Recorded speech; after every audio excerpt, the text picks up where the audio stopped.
कैसे हैं आप बच्चों। तो आज हम आपको पढ़ाएंगे अलंकार। हम आपको पढ़ा रहे थे काव्य सौंदर्य के तत्व। तो काव्य सौंदर्य के 3 तत्व होते हैं, जिसमें हमने आपको बताया था रस, छंद, अलंकार। तो काव्य सौंदर्य के 3 तत्व रस, छंद, अलंकार, जिसमें हम आपको रस पढ़ा चुके हैं। आज हम आपको पढ़ाएंगे अलंकार। तो अलंकार किसे कहते हैं?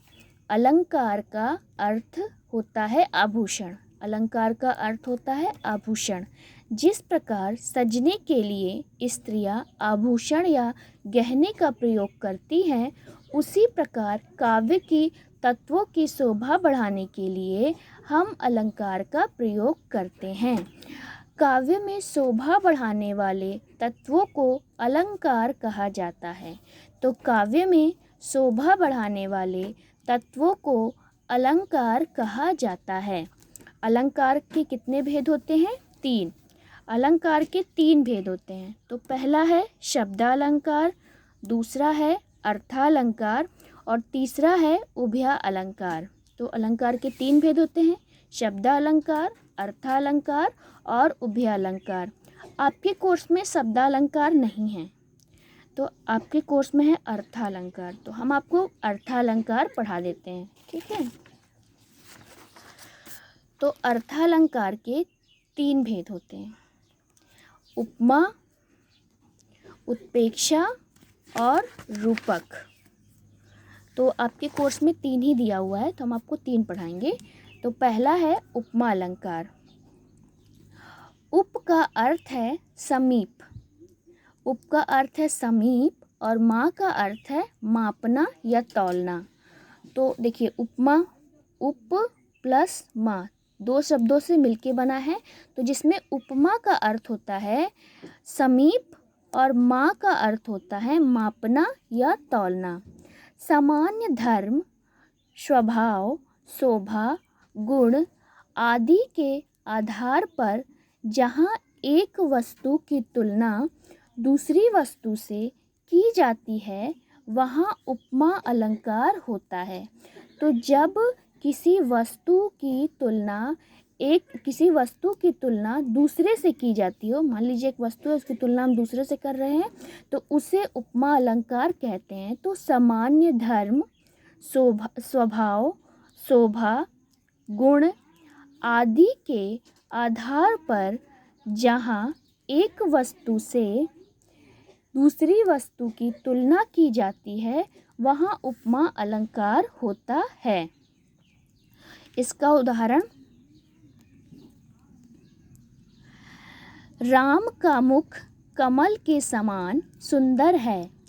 तो देखिए, राम का मुख कमल के समान सुंदर है। तो राम के मुख की तुलना कमल के समान की जा रही है। तो राम का मुख कमल के समान सुंदर है। तो राम का मुख उपमेय हो गया और तुलना किससे की जा रही है? कमल से। तो ये उपमान हो गया, ठीक है।